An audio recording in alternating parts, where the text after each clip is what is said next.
We'll be here momentarily. All right, welcome back, everyone. We are on item 6.10, our 11 a.m. item. I'll probably stop reading the times just because we're so off. Consideration of MOU between Lakeco Sand and Earth Foundries, Inc. for the operation and placement of a mobile pyrolysis unit in Middletown at the west end of the Middletown wastewater treatment plant, and authorize the chair to sign the MOU. And we have Director Harder coming up for this item. Good afternoon. Good afternoon, Mr. Chair, members of the board. That's really low. There you go. As the chair mentioned, this is an item for consideration of an MOU between Earth Foundries and Lake County Sanitation Districts. This is kind of an augment to the air curtain incinerator that's already currently down at Middletown and is modeled on the same MOU. That is a collaboration between CAL FIRE, South Lake Fire Protection District, and the county to help reduce the woody biomass that's in the county due to the dead and dying trees and lots of other reasons. This is an augment to that, and it's a collaboration between Clear Lake Environmental Research Center, PG&E, Earth Foundries, Lake County Sanitation District, and County Admin. We've all been kind of collaborating. So there's PG&E funding, I believe it's $500,000 in order to move forward with this.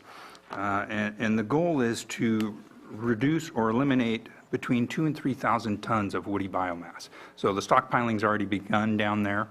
And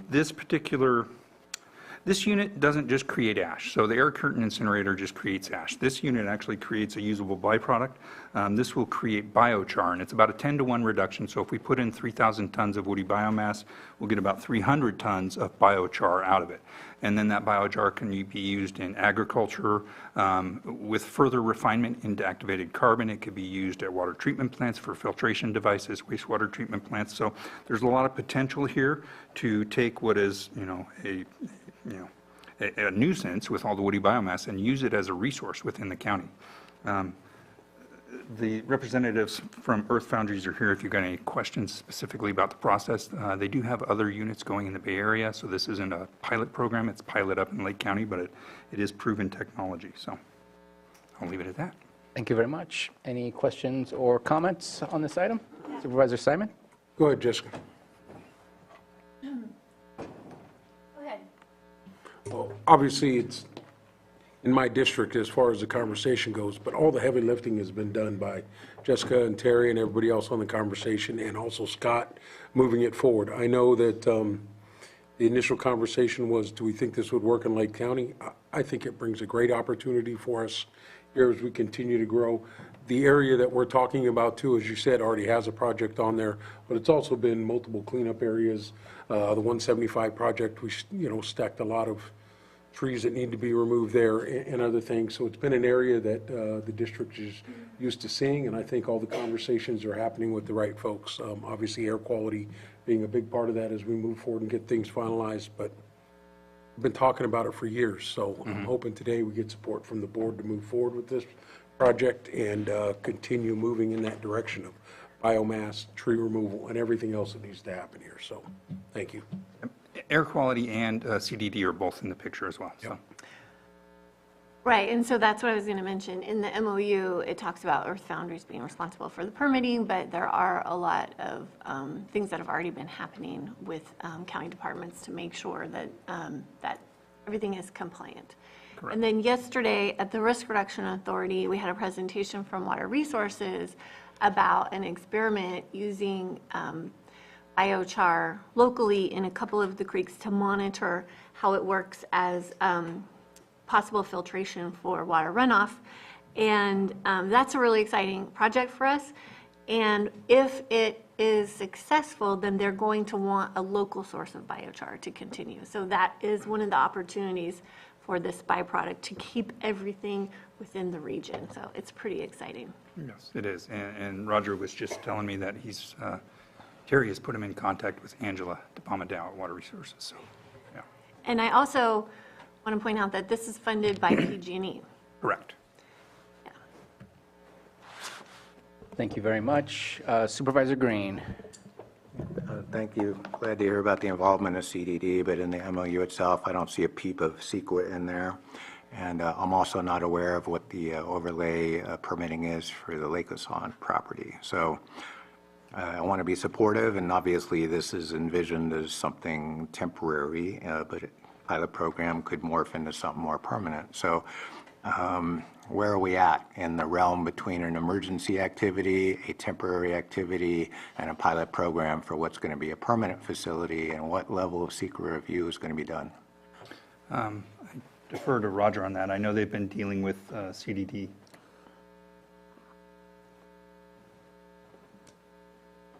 I'm not Roger, I'm Dee Dee. I'm the co-founder and majority owner of Earth Foundries. And I just want to point out, we're a certified women-owned business and certified B Corp benefit corporation. So we're happy to be contacted by clerk and involved in this project. We are dedicated to reducing catastrophic wildfire in California. That's our mission. And this is an incredible place to be able to show what we can do. We're trying to reduce the costs of these projects, and that's why we're trying to use the material to create a beneficial byproduct, which is the biochar, which also sequesters carbon as we go through the process. So as far as the CEQA process goes, we are in the working with clerk to prepare the application to go through CDD right now. So we don't have an answer to specifically what type of CEQA process we're going to be doing, but we expect that it will be exempt from CEQA. If you have any other specific questions about the impacts, but we have environmental professionals, both myself and from clerk, preparing those documents to submit a full package to the CDD. Thank you very much. Any other comments or questions? And I had a quick question, and it really makes no difference to me. I think this is something that the logic of how this helps out in Lake County is too easy to say yes already on this item, and it's something we need to move forward with. And I'm guessing, I'm just kind of thinking about the CEQA question. You're not digging anything, you're bringing equipment that's on top of land. And I do know that there are some CEQA exemptions for even just staking it down temporarily, and I know it speaks to temporary timeframes. I wanted to ask just a quick question, I guess looking for a business deal that I didn't see in there. Is there a way for that biochar to be made available at a nominal fee to our other water districts, such as not Lake Cosan, but our special districts, water districts, who might be able to utilize that rather than purchasing it wholesale or retail? Yeah, certainly. At this point, we don't have a place to put all the biochar that we're creating, and we'll be exploring either selling or giving. Of course, if we sell the biochar, then we can provide the service for cheaper. But at this point, there's not a real well-defined outlet for the biochar from Lake County. Because I would love to see a good relationship where obviously we provide the property, you provide the service of being able to do the 3,000 tons of biomass and then some, but then also seeing how it is that we can implement the output of that product and that process to Absolutely. Utilize for our benefits. It's definitely the priority and the preference to keep it in Lake County. Perfect. Appreciate it. Thank you very I much. could add to that a little bit more, Chair. The biochar is one step removed from an activated carbon, which is what we use in our water treatment facilities. But my understanding is that they're already working on a grant to pursue getting funded for that and converting that biochar to an activated carbon. But yeah, the utilization of it in our water treatment plants, as well as the other 17 surface water treatment plants that are on Clear Lake, has been a topic of discussion as well already. Thank you. Yeah. And we should find out this month about the status of that grant. Awesome. We'll keep our fingers crossed for you. Supervisor Green. Just a follow-up question on the CEQA. So I'm not aware of anything in our zoning ordinance that currently permits for the operation of an incinerator, mobile or otherwise. But you mentioned a possible CEQA exemption. I are you aware at this stage of the game whether any type of use permit is going to be required by CDD? It's possible that a use permit will be required, yes. But there are no permanent changes to the site.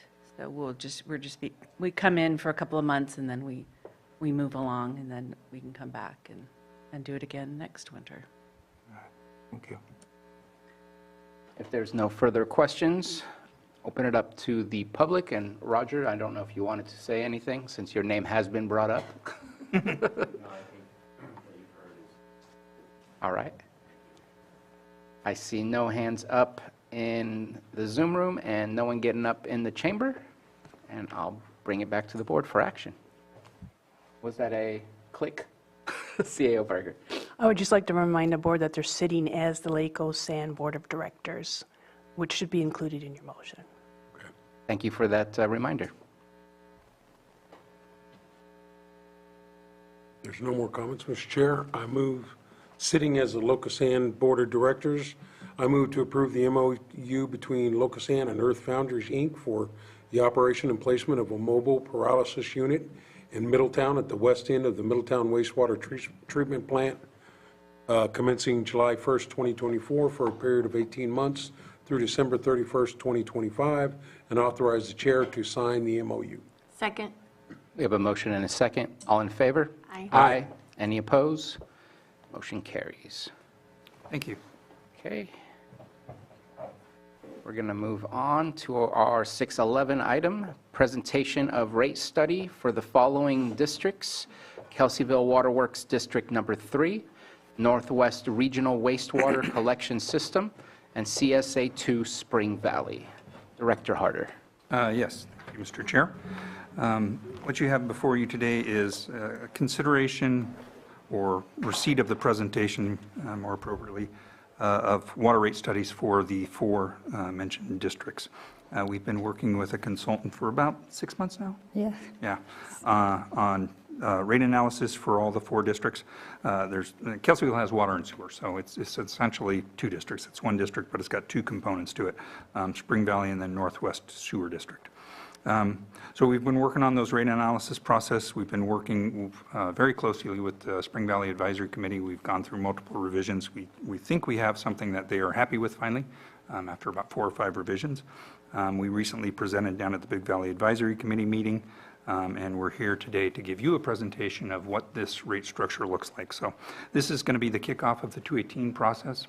So after the presentation, we would envision mailing out ballots at the end of the first week of July, maybe July 12th. So the ballots would go out for a 45-day period for the customers in all four districts, and it would come back, and there would be the whole process with a public hearing before the board in mid-September, looking to adopt, and if the rates are adopted, to enact them for the November billing period. So at this point, I'll turn it over to Allison, and she'll go ahead and walk through the presentation. Great. Good afternoon, board. So as Scott mentioned, we've been working on 4 separate rate studies. So the Spring Valley water rates, Kelseyville water rates, Kelseyville sewer rates, and Northwest sewer rates. So I'll walk you through those 4 in that order. We have developed a 5-year rate plan. 5 years is the Proposition 218 timeline that you're allowed to adopt in one public outreach process. Prop 218 is the governing statute for how water and sewer rates can be implemented in California. And so Scott mentioned the first rate adjustment, if approved, would go into effect for the November billing period, followed by July 1st billing period thereafter, July, corresponding with your fiscal year cycles. So the main point is we want rates to cover costs. We want the utility systems to be financially self-supported. So we're looking at revenue increases to cover operating costs, infrastructure costs, maintain and accumulate reasonable emergency reserves. So if a water pipeline breaks, the districts have the money to replace it. And then on top of the revenue increase, we looked at rate structure. So that's how customers are charged for service. Water and sewer rates are very litigious in California. We wanted to make sure that the utility rates comply with Proposition 218 and then also comply with industry best practices as well as recent court cases. Next slide, please. So very briefly, the Spring Valley Water Utility services about 400 residential-only connections, and rates have not been increased in an extremely long time. The Spring Valley system is proposed to receive fairly significant rate impacts. However, if we account for rates not increasing for the last decade, there's definitely some catch-up that's happening for their financial situation here. And as Scott mentioned, we've been working very closely with the advisory committee. We ran many scenarios, and this was their preferred option. So Spring Valley's water utility is operating at a deficit. So revenues are not covering costs. So that's the first phase, is to catch up to existing operating costs. And the committee asked that we allocate a portion of their property taxes to cover water utility expenses, and that's a method of phasing in water rate adjustments. So instead of doing a full freight, year one, fully cost of service basis, we're supplementing partially with property tax revenues as we go along, and that helps mitigate and phase in rate adjustments. We are also planning to rebuild reserves to have that emergency funding available for any main breaks or other contingencies. And then down below, I have a chart of the proposed revenue impacts. So it is year over year successive rate increases. Not every customer will get exactly the % increase there, but that's an overall system-wide average. So a lower water user would get a less of an increase, a higher water user would get more of an increase. So this chart is the proposed rate structure adjustments. All of your special districts are billed on a bi-monthly schedule, so each bill represents 2 months of service. Spring Valley currently has a $50 base charge, and that includes quite a lot of water use, 1,200 cubic feet. That's CCF. I know that's kind of jargon, but it's 12 units of water use. We do not recommend continuing a rate structure where you're including so much water use in the base fee. So right now, a person that uses only 1 unit of water and a person that uses 12 units of water pay the same bill, and that's not really fair. So Spring Valley recommended that we include only 2 units of water in the base fee. That was the preference of the Spring Valley Advisory Committee. Spring Valley also pays a capital fee that's proposed to remain the same. And then we've made a number of adjustments to the tiered rate structure. Under tiered water rates, higher levels of use are charged a higher rate per unit of water. It's kind of like electric peak pricing. And tiered rates have been heavily examined in court cases, so we were very careful to assign specific costs to these proposed tiers, and the tiers better align with average usage statistics for the Spring Valley area, where Tier 1, encompassing 3 units to 9 units of use, is the average use. 9 units is the average use, and then peak use and peak cost is assigned to Tier 2. So, there's a lot of economics we can talk about behind the scenes, but the overall story is that we want to better align the rate structure with actual costs and current best practices. So after that November rate structure adjustment, the future years would be just increased by the proposed revenue increase year after year. Okay. So here's an example bill of, you can advance it, thank you. An example bill of an average customer using 9 units of water per bi-monthly period. So this current customer pays $64, and all of their use is in that free water allotment, the free base fee. Under the proposed rates, this customer would be billed for water usage in that Tier 1 rate component. So it's more proportional to how customers are using the water system.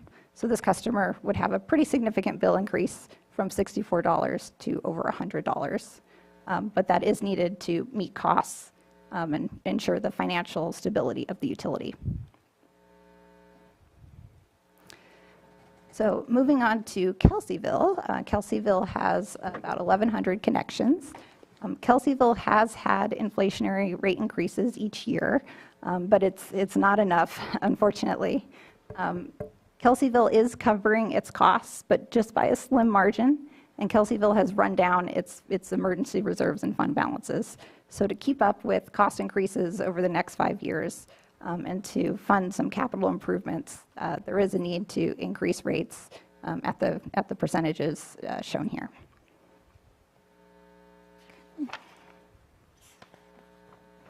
So Kelseyville has a very unusual rate structure, a very kind of old school type of rate structure where water service is based on like per dwelling unit, per motel room, per RV space. That is not industry standard, and so we're proposing to transition to a fee structure based on meter size, which is the widely accepted industry standard rate structure. Next slide, please. So that first year, we're readjusting the rates based on meter size, and then each subsequent year, we're just increasing by that overall cost of service applicable to the utility. So Kelseyville's current water rates also are a tiered rate structure. Luckily, this one doesn't have a base fee, which includes a lot of free water. We found that Kelseyville's average use is 18 units per single-family home. So we are expanding Tier 1 from 15 units to 18 units to better align with current water usage statistics. Although Tier 1 now, although you get more water in Tier 1, it costs higher per unit. And then Tier 2 is peak or overuse usage above 18 units, and that is at a higher cost. So we're assigning peak usage costs to Tier 2. And then all other customers, so that'd be all multifamily commercial customers, are getting an average rate. And that is because there's a wide variety of commercial customers. So a big supermarket might blast through all its Tier 1 usage right away, even though they're using like a very steady, non-peak level of demand. They're just so large that they have to use a lot of water for their business purposes.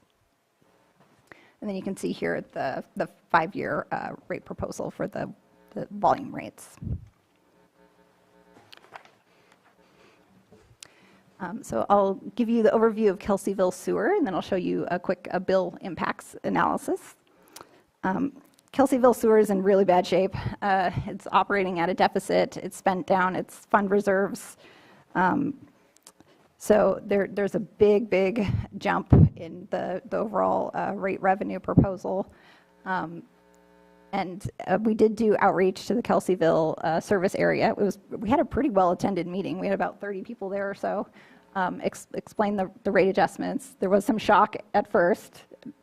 These are pretty high rate increases, but there was an understanding that the utility has to meet its costs and is not doing so currently. So sewer rates for both Kelseyville and Northwest are fixed charges based on land use type. And the underlying apportionment of cost is based on flow. So that's the amount of sewer discharged into the system, and pollution. So how much you have to treat the waste that your different customers are discharging. And so your rate structure seemed very industry typical. And the only adjustment was to add a new multifamily category. Multifamily customers use have lower flow than single family, so it's more fair that they have a slightly lower rate. So the next chart is the current rate structure. You can just see that there's a schedule of fixed fees based on land use type. I also want to highlight the capital improvement fee at the very bottom of the table. So Kelseyville operations needs to increase its revenue dramatically, but Kelseyville capital, we are proposing a decrease. We don't see the need to have that capital fee so high. We don't have identified capital improvement projects that fee needs to fund. So although operations is going way up, capital is going way down, and that definitely helps mitigate some of those rate impacts. So here is the chart of the proposed rates. So again, not every customer gets exactly that 65%. You can see increase. You can see some categories are higher, some categories don't go quite as high. It's a more moderate rate adjustment. And again, that is because we reviewed the underlying flow and pollutant loading estimates of each customer and more fairly attributed costs based on those parameters. And here's the additional rate categories. And then you can see at the very bottom of the chart, the capital improvement fee charged to all customers is proposed to decrease from about $20 to $3. So although other portions of the fee are going up, that part of the fee is going down. And that better reflects the cost structure of the sewer utility. So here's the example water bill for an average Kelseyville resident. This customer is a single-family customer using the average use, which is 18 units. So under the current rate structure, this customer is using most of their water in Tier 1, a little bit in Tier 2, and pays $74. Under the proposed fee, this person is using all of their water now in Tier 1 and is going to pay about $20 more on the water portion of their bill. Under the sewer charges that this typical or average customer is paying, this customer's domestic strength fee, that's the operating portion of the fee, is going way up. The loan fee is staying the same, and then the capital improvement fee is going down. And the sum total of all those impacts to the sewer bill is an increase of about $20. So in total, this customer is paying about $40 more under the rate proposal.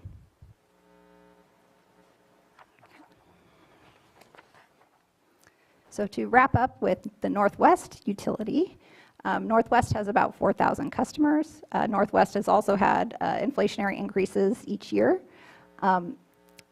Northwest has a very slight operating deficit. It's not terrible at this point, but we need to reverse that deficit and start building up some fund balance to preserve and improve the financial health of that utility. So you can see there are some rate impacts here, the 20% plus 10%.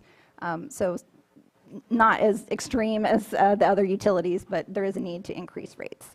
And Northwest's sewer rate structure is very similar to Kelseyville, so based on fixed charges and the underlying flow and pollutant loadings were adjusted for this rate plan. So we have the schedule of fees here. So the typical single-family cost is proposed to increase from about $68 to about $80. And then subsequent rate increases would be 10% and then 3% thereafter. And then again, we kept the rate structure pretty similar to current. We kept the same categories to provide continuity and just updated the flow and pollutant loading estimates. Okay, so to wrap up, we are proposing each utility service area get an increase. They vary. Some are more extreme, some are more moderate. But these rate studies are intended to meet the cost of service. So these are actual budgeted costs to run your utilities. Without rate increases, these would all use up their fund balances and then come to the county and need cash infusions. These utilities need to be financially self-supported by their own rates. So we've assigned a 5-year schedule of proposed fees to get to that level of financial security for each utility. And then on top of the revenue increases, we really focused on making sure the rate structures are more compliant with Proposition 218 and recent court cases. So we're here today to receive input. We'll continue working also with the local advisory committees. We'll finalize the rate reports. And then, as Scott mentioned, the next step would be the public outreach process. So every ratepayer in these districts would get a notice in the mail. They wouldn't be surprised that all of a sudden their bill increased. They get a notice in the mail, they can attend public hearings, they can give their input, and then at that hearing in the fall, they can give public comment as well. And then absent a majority protest, the rate adjustments could be adopted for November. So I'm happy to receive comments and answer any questions. Thank you so much for your presentation. Director Harder, did you have anything else to add before we bring it back to the board? No, thank you. Okay. Any comments or questions from board members? I have a question. I guess it's an equity question. Spring Valley is set at a 2 CCF and Kelseyville is set as a 18. So it's kind of like the way we used to do street speeds. If everybody goes 40, then we're going to have to set the speed limit at 40. So, I mean, in the mindset of conservation of water, we're giving single families a whole lot more access to water in Kelseyville than you are in Spring Valley. And I'm just kind of, how does that work? Yeah, if we could bring up that Spring Valley chart, I can point out which I chart. know you said that's the average use, but And it's 9 for Spring Valley. Yeah. So, and that's where the Chart. tier break happens. So two, Spring Valley Advisory Committee wanted to see something in that base rate, that flat fixed charge. They currently get 12. So they wanted to see something that was in there. We have to be delicate about what we set that amount at. Because as Allison was saying, if there's a user that uses 1 unit and then there's a user that used under the current billing system 11 or 12, they're paying the same. So it's not fair and equitable to the customers in that district. But the defense and the position can be taken that the operation of the water district results in a usage of water for each customer on their behalf, essentially, of a small portion. Flushing the lines out, testing, sampling, those sort of things use up a small portion of the water that can be fairly distributed across all the customers. And then where that tier break happens, that has to be at a place where it can be defined financially. So if the average winter use in Spring Valley, which it is 9, then when summer use happens, the cost to the utility goes up because we're having to exceed that average, so our production costs go up. And that's where that tier break happens, because you can't set tiers arbitrarily. They have to be based on actual increased cost of production. Kelseyville, their average use is 18. So as you pointed out, it's kind of like that speed zone study analogy, that if everyone's driving that fast, that's kind of where the break point is. Similarly here, if everyone's using 18 in that winter use, then those additional costs of production, us bringing on another well, we've got 4 wells out in Kelseyville, those costs can be directly tied to that above average usage. So that's where that tier break point happens.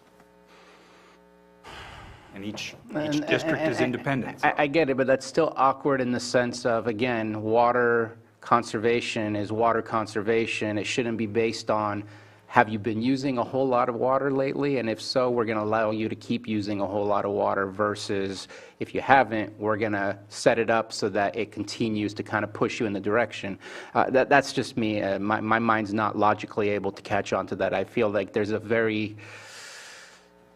something in my mind that's wrong with that. But that obviously there's a process to follow for any kind of nexus study. This is a nexus study of sorts. So my other one is 9+. If the average is 9, why can't we do a tier 3 to try and persuade people not to use 50? Because again, in the idea of conservation, if we don't set up a high bar where it becomes super pricey, then people could just, they're at 9+, why not just continue using all the water you want and deplete the water source? Yeah, that's a great question. There was a court case about that.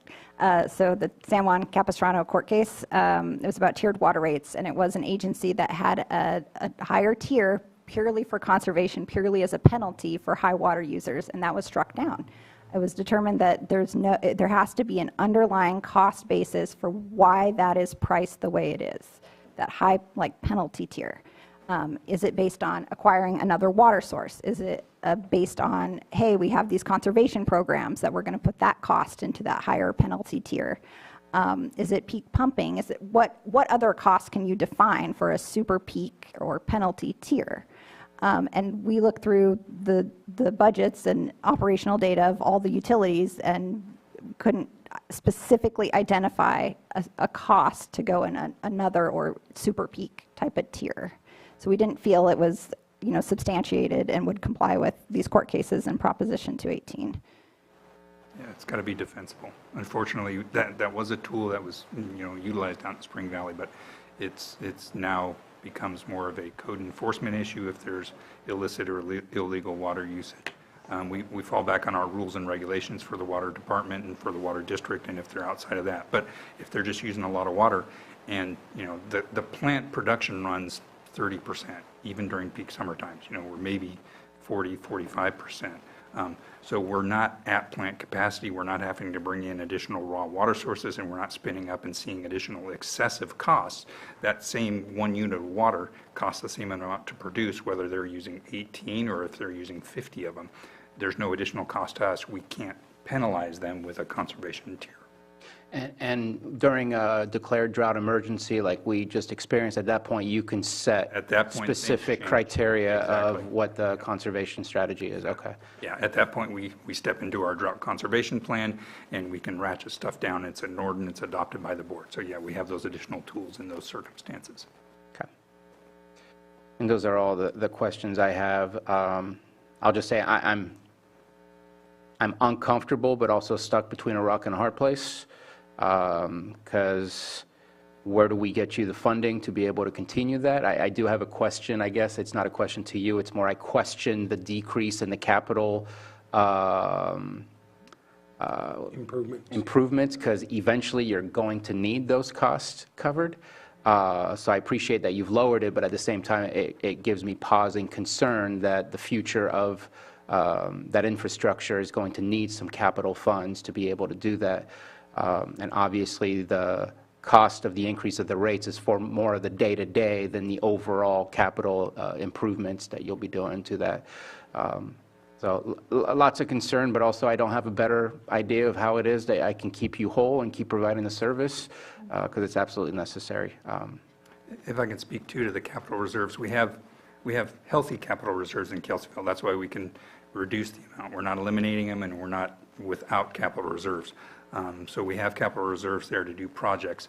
It's just at this point in time, there's no larger scale projects beyond what our reserves already exist to justify keeping that fee in there.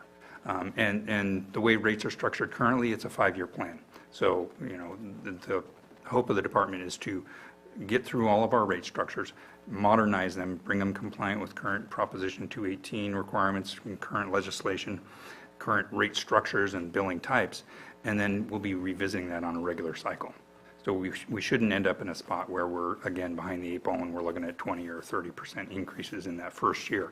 Most of these rate increases, by the time you get to year 5, you're looking at a 2% or 3% increase, very, you know, equitable with the cost of living increases.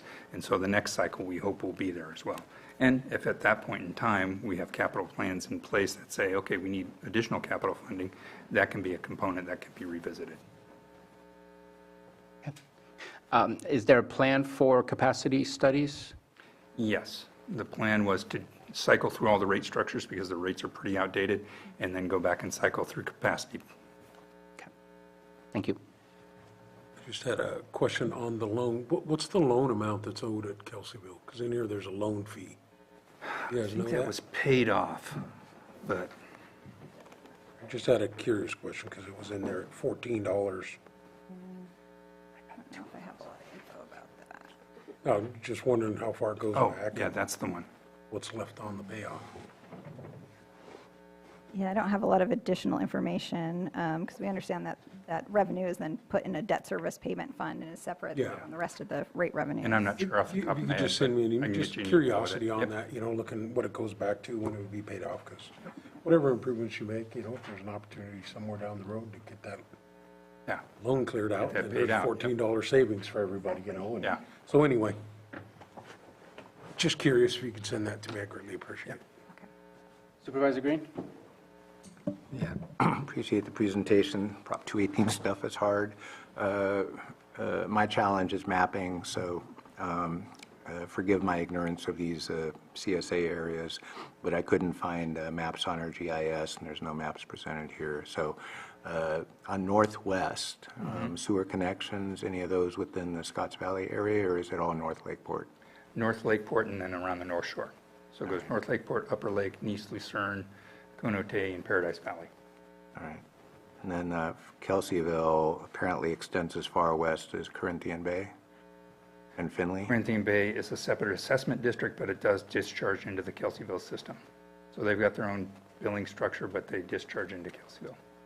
And they pay, the Corinthian Bay district pays Kelseyville for the treatment and disposal. I guess when the notices go out, they'll obviously get to the addresses that you know about. Is there any way for the general public to just spin up these maps of these various utility areas? If they're not on our website, we'll put them up. I've got a really good 24 by 36, which identifies all our district, and I'll get it up on our website. Okay. In addition to the mail notices, obviously, we want to be able to anticipate if there's opportunities for additional public input. And on the west side of the Kelseyville district, depending on Corinthian Bay feeds into this, feeds into that, if the CIP is envisioning any potential for future tie-in with the city of Lakeport, and I know that's a pipe dream that's way off in the future, but at some point, Corinthian Bay and Points West will either continue to kind of sit under this modality, but eventually we're going to talk about purple pipe around the lake and stuff like that too, right? So none of that is envisioned in the price modeling here. Correct. Right. And if we did some big project like that, we'd have to come back and revisit these during the next 218 cycle. This would probably be expired, and we'd be cycles down the road. The full circle project I envision is probably 10 or 20 years, 10 years probably. 20 years for the local collection systems, probably then to be tying into it as a disposal method. But So it's premature to even ask about that now. I think we don't have enough information at this point, yeah. All right, thank you. And I believe that regulation is that these rates can only be used to process for those that are paying the rates. You can't use the funding you receive through the rates to expand or do any other new infrastructure. It's only to utilize in the operation of what they're already paying you for.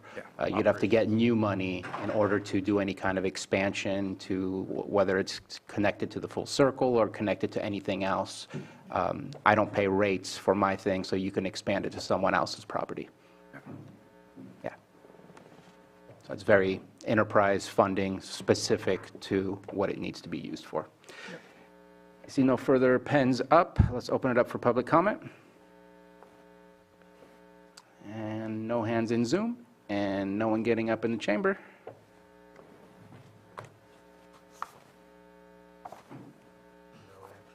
And this was just a receiving of the presentation with any questions or comments, but no action needed at this moment. Do you need our blessing to move forward with Prop 218? Would that be better as a motion to say we accept this study? That might be helpful. It's not agendized, though, as the items. I don't know if... Okay. So y'all have to bring it back to us in order to initiate the Prop 218? I don't know. As far as the Prop 218 issue, it is not part of the board scope on the recommended action, so certainly staff can look into that. And it is a presentation. That's the part of the recommendation here is just presentation.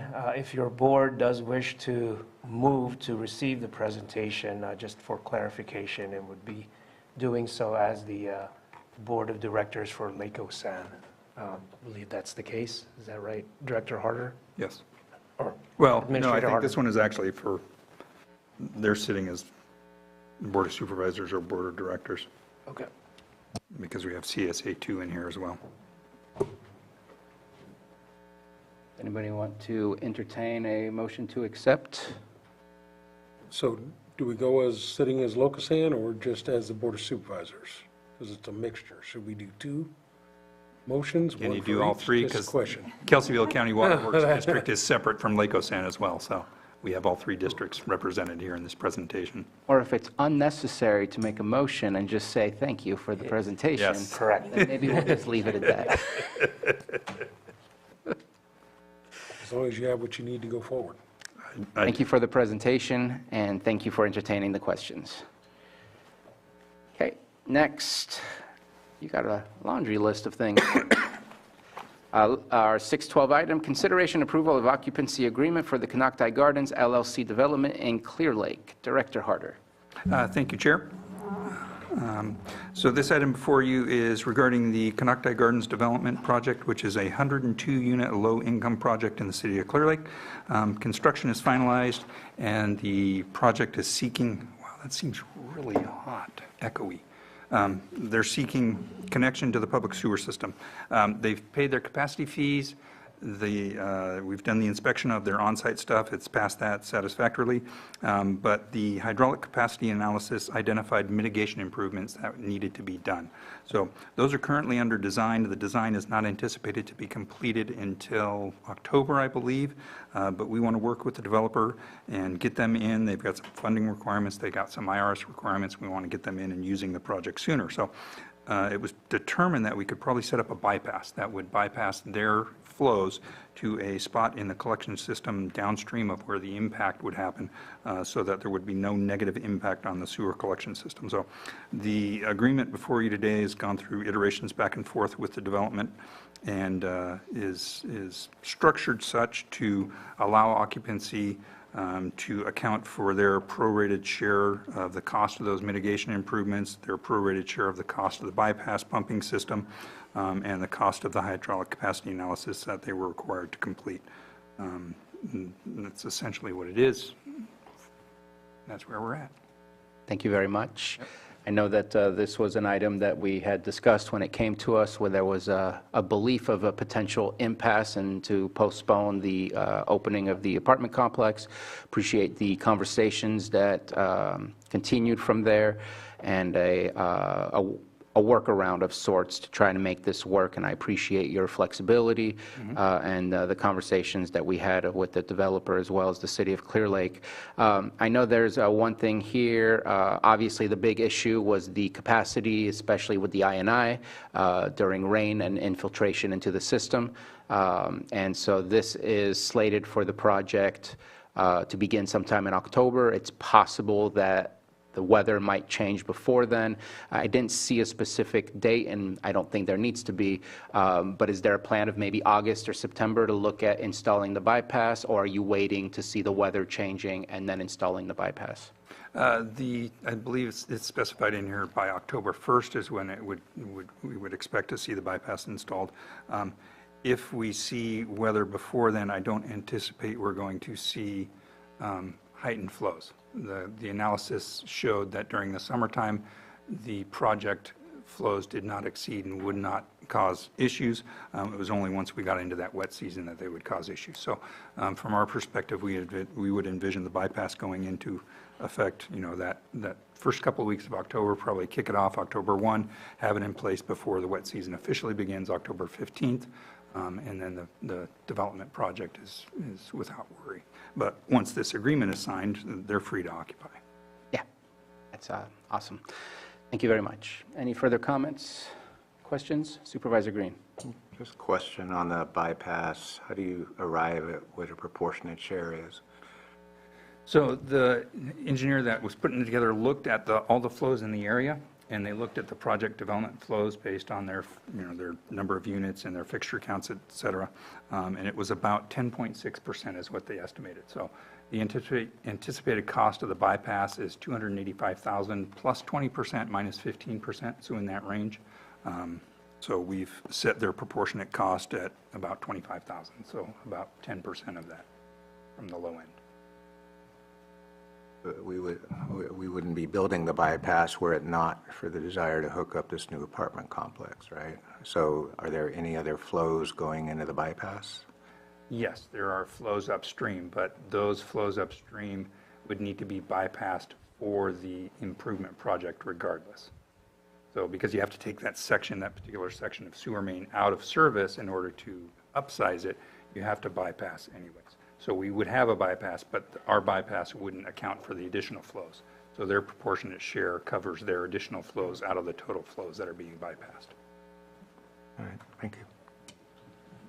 Any other questions or comments? Let's open it up for the public. Anyone wish to speak on this item? I see no one getting up in the room and no hands in the chamber, and bringing it back to the board for action. CAO Parker or Mr. Guintavano? I'm not sure who clicked. Mr. Chair, just based on the what is proposed as the recommended action, for clarification, your board is sitting as the Board of Directors. Board of Directors for Lake Osan, and it would be a motion to consider for approval of the occupancy agreement for the Kanaktai Gardens LLC development in Clear Lake, and also to authorize the Lake Sand District Chair to sign. So moved. Second. Thank you very much for that assistance. We have a motion and a second. All in favor? Aye. Any opposed? Motion carries. Thank you very much. All right, thank you. Okay, I know we have, let's see here, what do we have? We're going to go and start with social services, CalWorks outcome, and did I call it out at the wrong time? Let's do Director Ewing. I don't think this one's going to take a while. 7.3, consideration of change order number 1 to the agreement with Regia, I think, Construction for the East Lake Sanitary Landfill Phase 1 Cell Expansion Project, bid number 23-32, for an increase of $1,054,248 and a revised contract amount of $6,215,911, and authorize the chair to sign. Director Ewing. All right. Good afternoon. Lars Ewing, Public Services Director. With that summary, I'll just set the stage that the East Lake Landfill right now is under construction for an expansion project that I think is clarified here. Your board approved a contract with Regi Construction on February 27th for the dollar amount is $5,161,663. The scope of that project that was determined at that time did not include certain portions of certain aspects that were later determined to be required from the Water Board, Central Valley Water Board. The change order number 1 summarizes them. The main issue there is what's called an underdrain. It's very simple, but essentially it's a large, along the bottom of the entire cell, a bunch of rock, simplistically, is what we're talking about. The issue is groundwater separation. We need to ensure that we maintain adequate groundwater separation. The bottom of the landfill needs to have adequate separation from any water that would be coming up from below. We have the data to demonstrate that we were and still are maintaining that separation. The Water Board came back with recommendations which our engineer agreed with, that the underdrain would add an additional factor of safety for slope stability, ensuring that basically the landfill doesn't slide away. That's really what we're talking about here. So we requested a change order from Regi Contractors. They submitted the change order that is there. There's a few other items that are required. There's an erosion control mat on a drainage ditch, and then some aspects of the project that need to be taken out as a result of these projects, the additions here, and then the addition of 28 days to the project. So the result is a little over $1 million, $1,054,248,000. Thank you very much for your summary. Any questions or comments?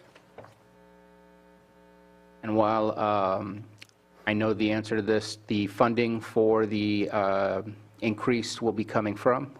Yeah, we have an enterprise fund and a reserve fund specifically for landfill expansion. We have appropriations this year. It carries over into next year. For the appropriations this year, there's enough to fund what is going on now. We will add on for your 24-25 budget for the future work. Yeah, I think there was like 14 million in that reserve. In the reserve, there's about 12 million now, and that's for future phases as well. Perfect. Thank you very much. Any questions or comments? Let's open it up for the public. Any comments, questions? Anyone wish to speak on this item? No one in the chamber? No one in Zoom? Bringing it back for action. Move to approve change order number 1 to the agreement with Reg Construction for the East Lake Sanitary Landfill Phase 1 Cell Expansion Project, bid number 23-32, for an increase of $1,054,248 and a revised contract amount of $6,215,911, and authorize the board chair to sign. Second. We have a motion and a second. All in favor? Aye. Any opposed? Motion carries. All right, thank you. Thank you very much. We're going back to item 7.2, CalWorks Outcome and Accountability Program, CalOR. Still trying to figure out where the R comes from. System Improvement Plan, SIP. And we have We have a PowerPoint for you. Do you want to bring it up, or do you want me to?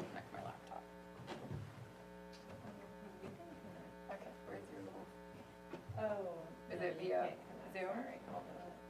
Or you can do it on Zoom.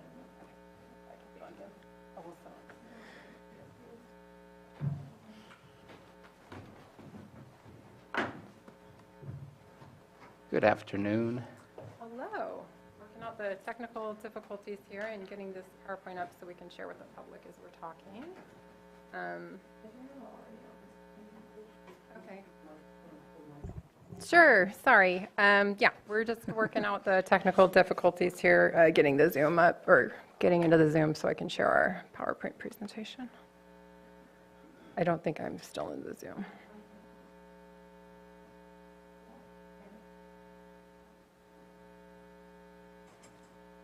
Sorry. I don't think this item will come to that. I hope not. Review. You never know. The R for or, review. Oh. Guess I didn't spend long enough looking for it. Okay, there it goes, slowly but surely. So while we're working on this, thank you, Ford, for having us here today. My name is Rachel Dillman Parsons. I am the Director for Lake County Social Services, and with me here today is Teresa Schoen. She's our Program Manager over the Welfare to Work program, also known as Employment Services, and it is her and her team who have put together this presentation that we will be viewing today. The CalOR SIP has gone before CDSS and been approved. So now it is waiting on your signature for approval. And this presentation that we are bringing you today is just a summary of the full SIP. Okay, I think I'm finally in the Zoom. All right. And I'm going to hand this over to Teresa. Thank you. So to answer your question, CalOR, the acronym stands for CalWORKS Outcome and Accountability Review Program. The R is review. And this is the state's effort in order to improve the CalWORKS program, the services we provide, and ensure that the outcomes that our clients achieve are the best possible. And a lot of that has to do with how we do what we do, and if there are ways to streamline and facilitate things, we want to make sure that we're looking at that through an equity lens and making sure that everything that we do from at every level makes sense. So you can switch. Just a quick reminder that CalWORKS is California's version of the federal TANF program. TANF is Temporary Assistance for Needy Families, and this specifically looks at the Welfare to Work program. So CalOR, this is our first 5-year continuous improvement program. It's a cyclical, long-term look at the outcomes for families. So we evaluate our processes, we look at service delivery, we pull in all the data we can find, whether it's economic, demographics for the county, to see if our clients are aligned with the parameters of the people living in the county, if we're missing anybody, and then we take a human-centered approach where we held a full week of stakeholder forums. We had staff from every level of the organization, from office assistants all the way up through the director, to look at each individual piece of what we do. So right now we're in 2024. Last year I came and did a quick presentation on the Cal CSA, which is our county self-assessment. So from the results of the assessment, we built this system improvement plan, which went to CDSS in February, and they signed off on it, and the next step is board approval. So all the things that we look at, we want to get a holistic picture, not just of the data, but everything together tells a story for our clients. One of the things that's required for CalOR is a peer review. So each county chose another county to pair up with that was similar in nature. not necessarily in size. And so we partnered with Yuba County, and they came to visit us, and we had a full day where we looked at all of our processes, how we do things. It was nice to have another county's perspective, their ideas, and then we reciprocated and went to Yuba County and did the same for them.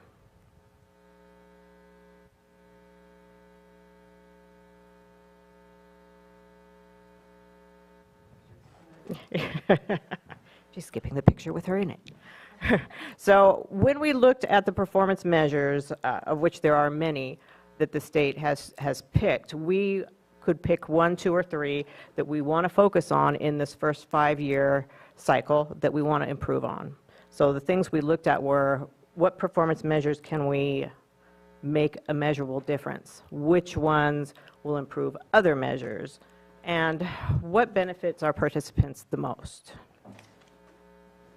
So just a quick look at what some of the data looks like from the dashboard. And the CalOR dashboard is a public-facing dashboard. If you went to CDSS and you typed in CalOR dashboard, this is what would come up. And it gives you an idea of where we land compared to the state on average. So the ones where the red arrows are pointing down are ones where we are not measuring up to the rest of the state. And the ones in blue, we're doing fairly well. The orange is statewide, and the blue in the graphs is Lake County. So we are also looking at long-term performance measures, and this happens to be a brand new one that started last year. And this is wage progression. So when people leave the program, it's nice to know what they're making. If they're off aid, are they continuing to stay in the job long term? So this shows us in the first quarter, obviously that is an average, and people get a job at any time during that quarter. So the first quarter is always going to be lower on average.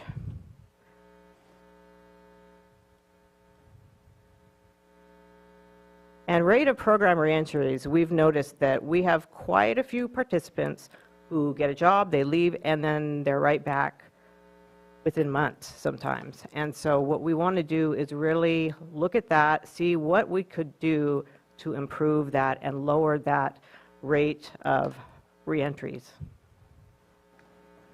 So these are the 3 measures that we chose. Orientation timeliness rate, which has to do with how quickly we get them through the door. Appraisal attendance rate, are we engaging them and effectively getting them into the program? And then program reentries, which is a long-term measure. Oh, that's neat. So the orientation attendance rate, this is where our starting point is 38%. That means basically 4 out of 10 are attending orientation. That means 6 out of 10 are not. Why are they not attending? We're losing them before we even get them in the door. Appraisal timeliness has to do with, once they attend orientation, how long does it take to get them in, get them appraised? And right now we're looking at 60, 70 days. And the state, for this measure, wants it done within 30 days. And then reentries will be a long-term measure. What can we do to ensure that people who leave with a job stay employed? So we have 3 teams, one to deal with each measure, and this is to just let you know who the team leaders are for each team. Orientation attendance rate is being handled by Sophia Pena. Appraisal timeliness is Julian Roby, and they are both supervisors at Employment Services. My mouth is dry. And program reentries, I'm heading up that team.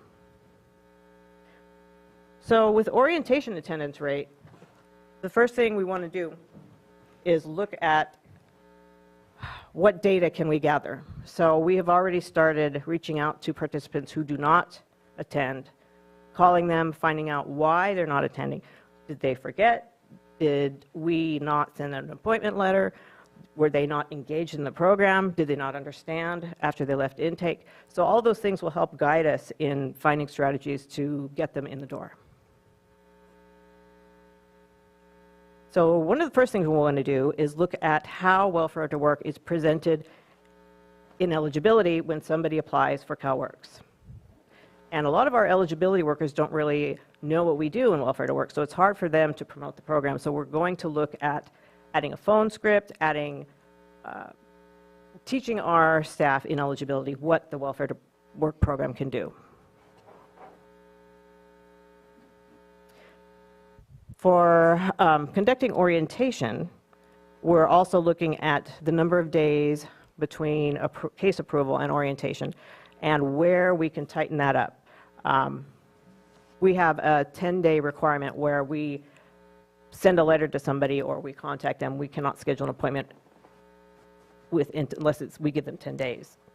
So we do that 3 times in a row for 3 different appointments. That's a month wasted right there where they're just sitting, we're just sitting. So we're finding ways to tighten that up.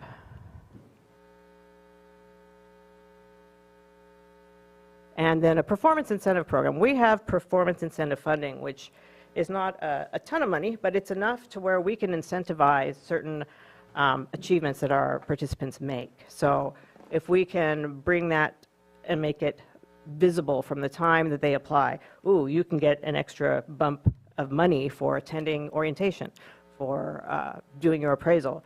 That we hope will also engage people and increase the numbers attending.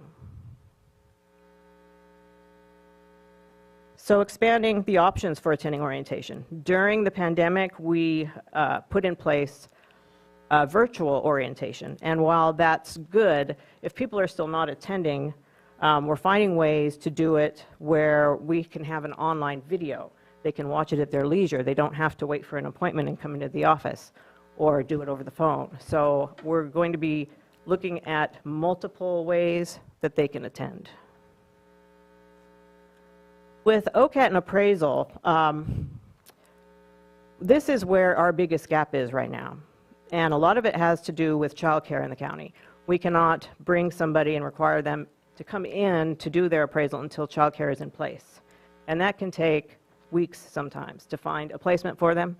So if we can find ways to tackle that barrier and streamline the process, then we can maybe achieve that 30-day limit. So some of the strategies would be to address their barriers to completing appraisal. And again, we're gathering data to make sure that what we think are the reasons are the reasons. So we're reaching out, finding out what's taking so long, where we can tighten up the processes internally. So with appraisal timeliness, addressing their barriers to completing appraisal. If we offer it to them when they can attend at a time that works for them, that's going to ensure that they are attending. We can schedule it in person if they want in person.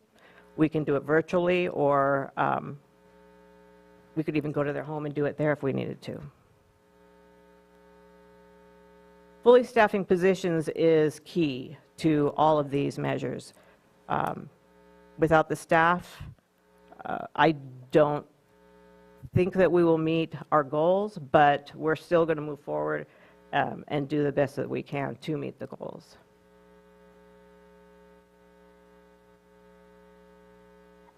So, yeah, I kind of touched on this already.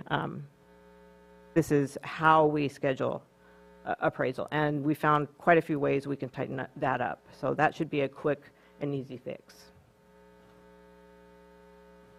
So with program reentries, we're gathering the data to find out why they're coming back on aid. Are they losing their jobs? Are they being laid off? Were they dissatisfied with their employment? And so we all know that education increases opportunity and expands the jobs that you will be qualified for. So we are going to be educating our staff on better connecting people to jobs that have promotional opportunities, that are in fields that are expanding. And so it's not just educating our clients, it's educating our staff as well.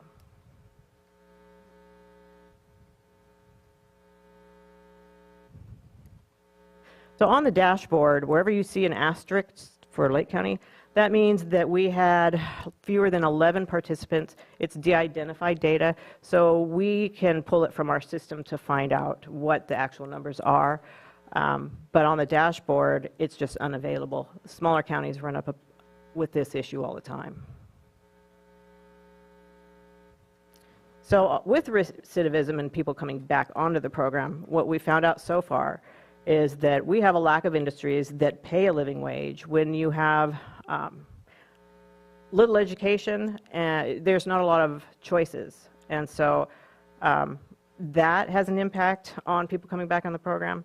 We had the pandemic, which of course is not the greatest time to be, to set our baseline from moving forward. Low education rates in the county, and before CalWorks 2.0 came out, our focus was on job first, get a job now. And with CalWorks 2.0, the states realized that it's better to keep them on aid a little longer, take it step by step to connect them with jobs that they will be satisfied with. Sometimes that's education. They can stay in education for 4 years if they need to, get that degree, and they're much more likely to stay employed. So we know that layoffs happen. We know that people lack the skills that they need to get better jobs. A lot of the time, they will come back and say, well, it just wasn't the job for me. It wasn't a good fit. So it's dissatisfaction with the job.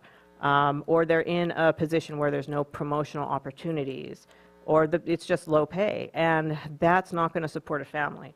And so we want to make sure that we place them in positions where they can succeed. So strategies, we want to connect better with EDD and understand more about our county's employment opportunities. Right now we work with our participants, but we don't have the boots on the ground knowledge, and so we're pulling that from EDD. We're also working with CareerPoint because they also have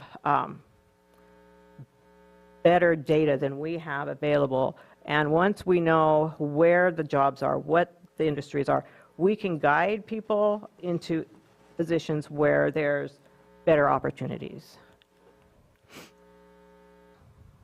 Any questions? Thank you very much for your presentation. Director Dillman-Parsons, do you have anything else to add? I would like to thank Teresa and her team. In the microphone. I would like to thank Teresa and her team for all of the effort that they've put into this. It has not been a small amount of effort, especially given their short staffing, and they have a big job in front of them, but I am confident that they will be able to do that and help more of our families receiving cash aid get better outcomes in terms of long-term employment. Thank you both. And I have Supervisor Green with his pen up. Thank you for the presentation. Number one, congratulations on getting the state to sign off on it. It makes our job easy here today, so we're not going to change a word on its head. That said, page 22 of this report did pop out to me as far as orientation attendance in that Yuba County, your peers do have a focus more on in-person eligibility interviews, and I guess here, both between short staffing and what have you, you're either a majority phone or all phone for intake. But the question I had was, Yuba County strikes me as being very similar. It is very rural, so we do have the population center in Marysville, but people seem to be able to make it down the hill to have those interviews. And I coming out of COVID, the personal touch can't be overstated, and when we provide services to people, even at an early intake phase. So,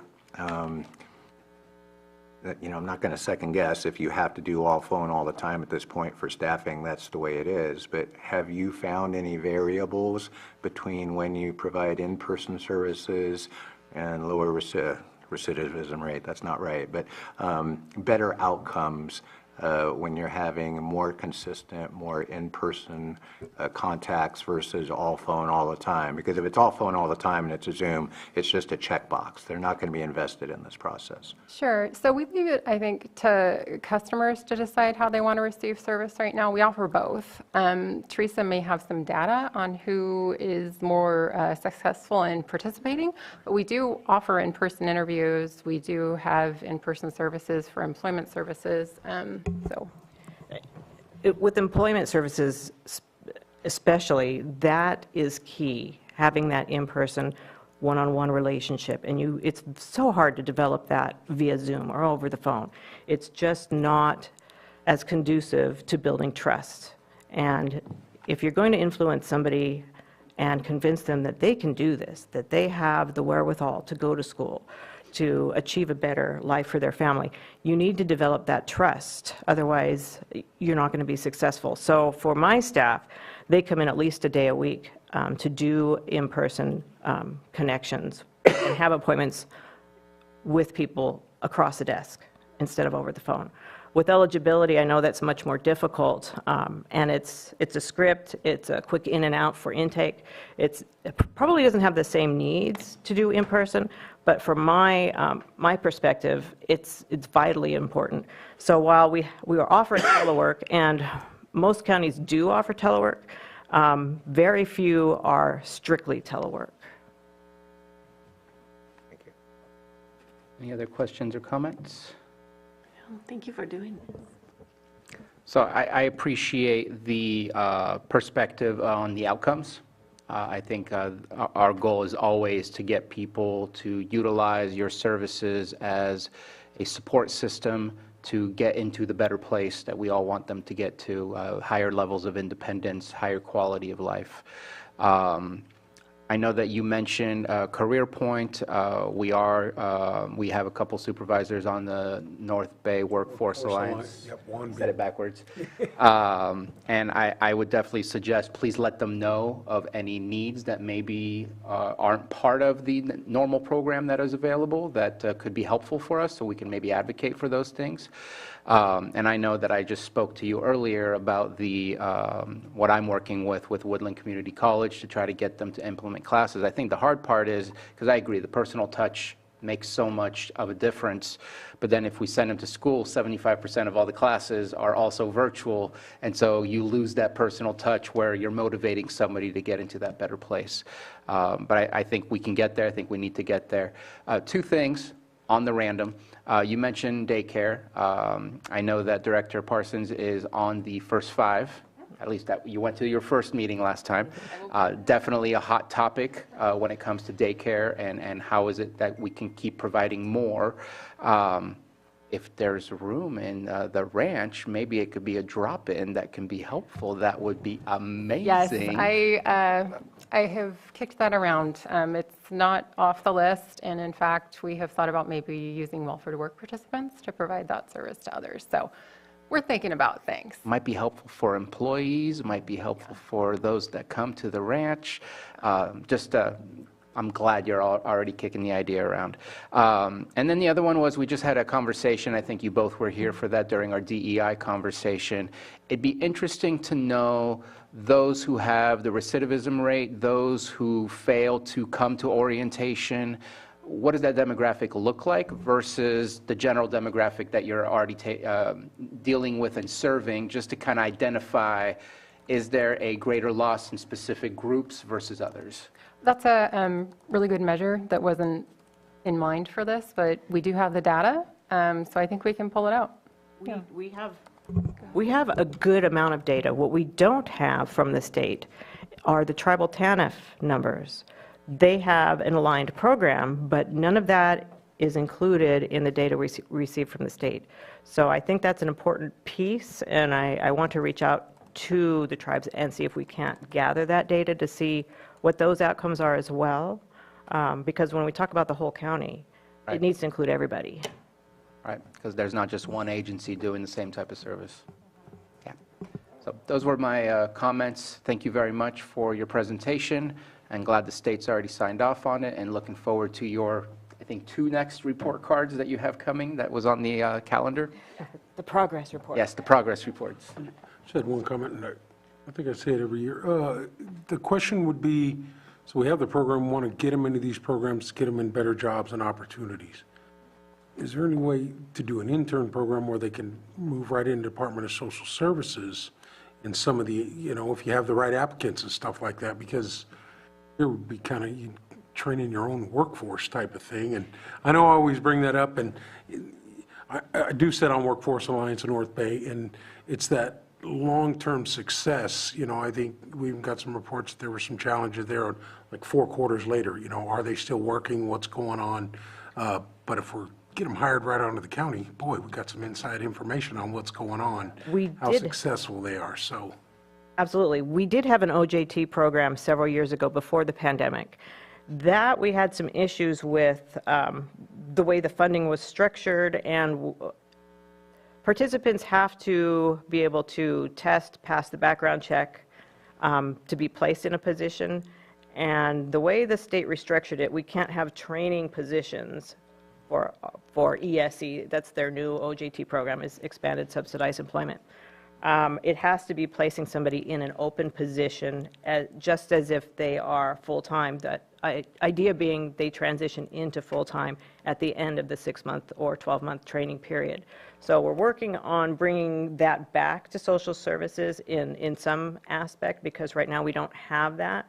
We have an ESE program that we contract with Mendocino Private Industry Council in order to implement that, but that is funding that most likely is drying up with the new budget. So we're hoping we will continue to do that, but we will probably manage it in-house rather than have an outside entity contract. So, long story short, yes, that's also on our radar. Some of our long-term employees actually came to us through the old OJT program, and they're still around, so we would love to bring them back. just to follow up on Supervisor Sabatier's comment about reaching out to Bruce Wilson with the Workforce Alliance in North Bay. Just saw they're looking at a pilot program over in Mendocino, kind of an intern where Workforce Alliance with WIOA dollars, WIOA, right? I'm saying it right? Mm-hmm. Yeah, so there's so many acronyms. But it is a new program they're talking about trying to roll out in Mendocino, and it's with all the government agency departments doing an internship where it's partially paid. So it was just presented last week, so maybe there's a conversation we can have, and we can model something after that, so down the road. All right, if there's nothing further, let's open it up for the public. Anyone wish to speak on this item? When you came up for your presentation, we lost our public in the chamber. So nothing in the Zoom room, and we'll bring it back. Thank you very, very much. This is a 5-year? It's a 5-year cycle. And so at what point will we be maybe annually through the workshop or things like that, just to kind of get an update on how things are going, the momentum towards meeting the new opportunities that you hope to meet with the changes that you've gotten approved by the state? So we have a progress report due next year and one the year after, and then we start the cycle all over again. So the 2 progress reports, I'm sure, will be sent to you. If not, you may have to sign off on it. That hasn't been decided yet at the state level. Okay. We do expect with the first 2 measures to have a quick change and see those rates improve. The last one being a long-term outcome, that may be years before we really see the numbers move up. Looking forward to that. Thank you very much. Nothing further, Chair. I move to approve the CalWorks Outcome and Accountability Program, CalOR System Improvement Plan, SIP, and authorize the Chair to sign. Second. We have a motion and a second. All in favor? Aye. Aye. Any opposed? Motion carries. Thank you again. Thank you very much. And with that done, just a quick housekeeping item. I did see a budget amount on the staff memo. I'm assuming this is not a budget item. No, it's not. Thank you. Ignore that.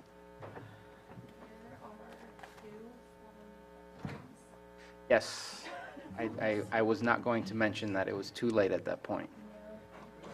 So we're going to pick up the second 7.1. Consideration of the following appointment to the Big Valley Advisory Council. From what I remember reading, there's obviously that we have 4 applications and 1 position open, and want to open it up for Supervisor Green and Supervisor Pyska to discuss who they would like to see. Yeah, so we had a resignation before the first meeting by our alternate, and so I would like to suggest that Richard White, be appointed. Sort of fills a similar niche with the seat that the previous person did. He's been really active with the Kelseyville Business Association for a long time, and I think he would be the perfect alternate. Any other comments? Supervisor Green? I'm just trying to refresh my memory on these. So this is the category is public member, but serving as an alternate for the primary appointed public member. Is that right? It's an alternate. Okay. All right, any other comments? Then let's open it up for the public.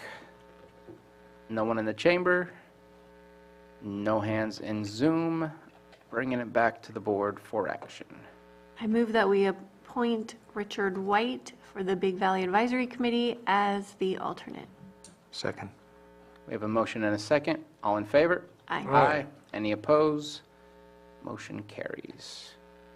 I believe the only thing left on our open session is our calendars. Did I miss anything else?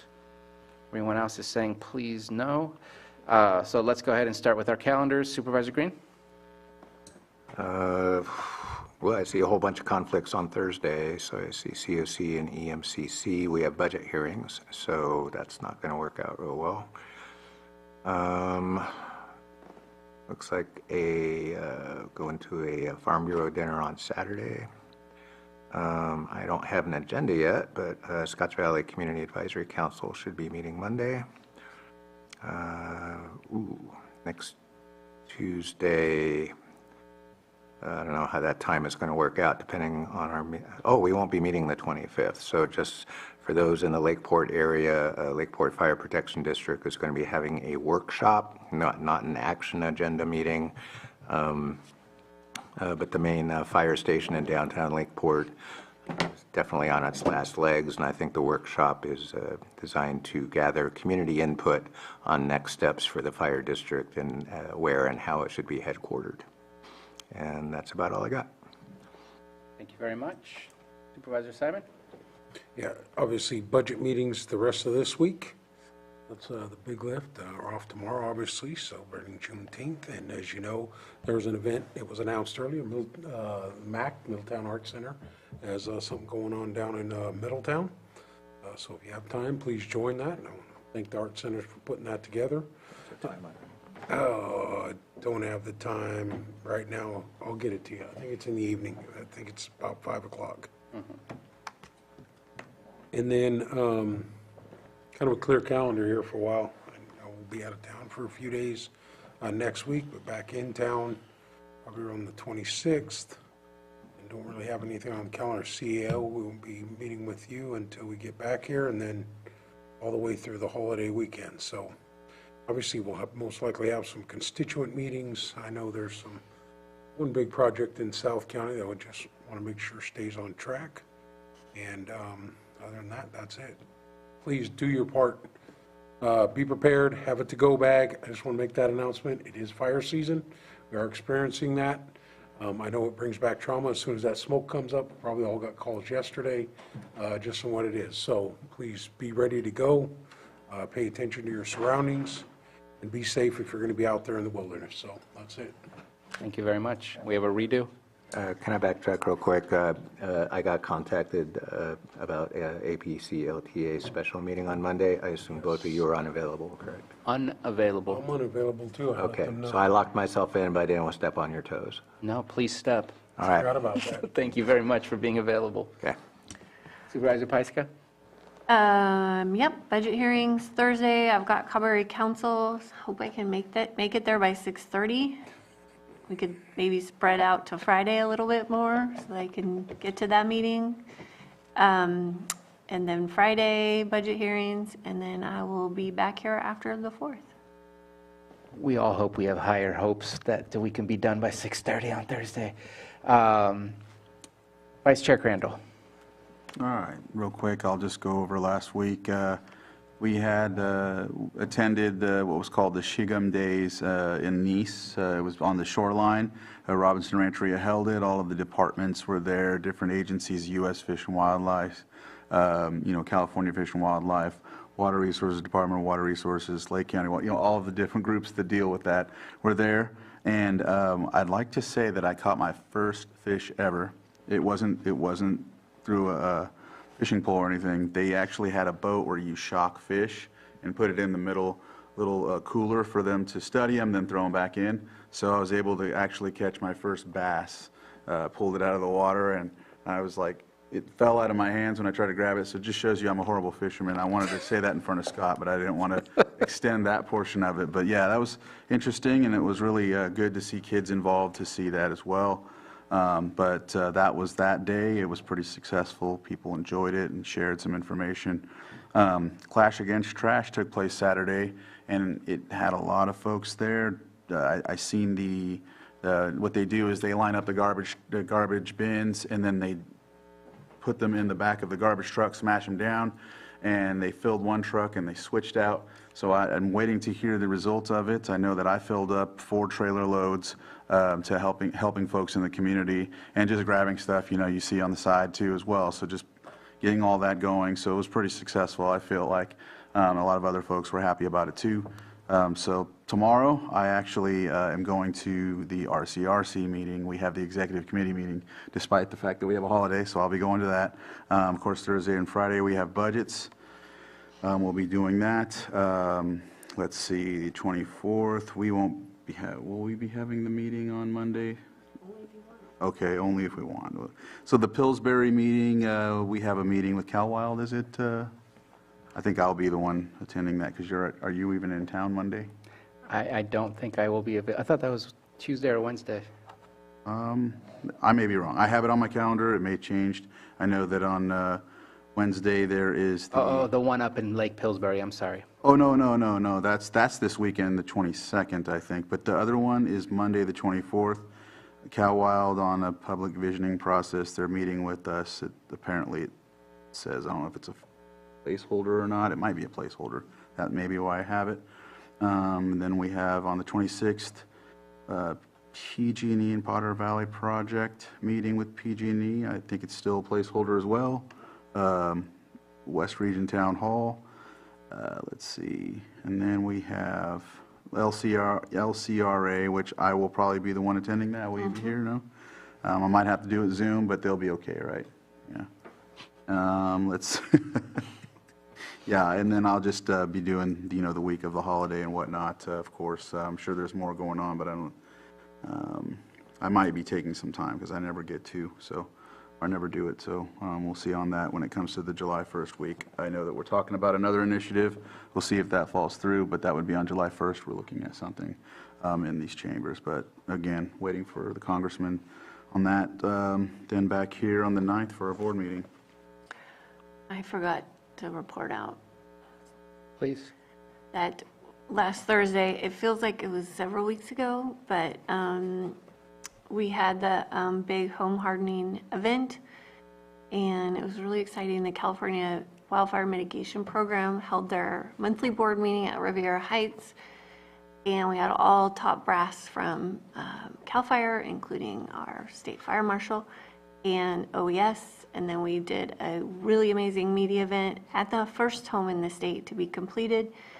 And then we had another advisory committee meeting after with Fire Safe Council from the state, RCRC, CSAC. So all of our friends were in town. It was so great to have them for a really good, positive day. Up in the Riviera Heights clubhouse, so they got the best views in the county. So it was very, very awesome. And the most important thing is that we have shown that we can deliver, and and we're capable of being innovative, and that we're leaving behind the victimhood of poor Lake County, which is what I told them never to say to me again. So it was really awesome, and I think we showcased that we have a lot of potential to carry really important programs and initiatives forward. Thank you for that. Is that it? Okay. I have on my calendar a day off to complete all of my defensible space, and which looks good. It just needs to be finished. Then budget hearings all day on Thursday, which I want to hope that we will just be done at 5 p.m. and reconvene on Friday, since we have already 2 days set for that. And Friday we'll be doing the same thing. There is a City of Clear Lake meeting that I will be going to the evening of Thursday, and I do need to meet with Peg on Friday towards the evening, and so hoping that we can finish that day before it's too late as well. On Saturday, I too will be going to the Farm Bureau dinner. I'll be sitting at the Blue Zones table. We've been doing a lot of work together, and we wanted to support the Farm Bureau in that way. And after that, I will be MIA until we come back on to July 9th. And definitely enjoy and be safe during the 4th of July festivities. Make sure to be firewise about what you do out there. And that is my report for this meeting. And our last item is closed session, 8.1, Public Employee Discipline Dismissal Release. We will now go into closed session, and we will be coming out of closed session.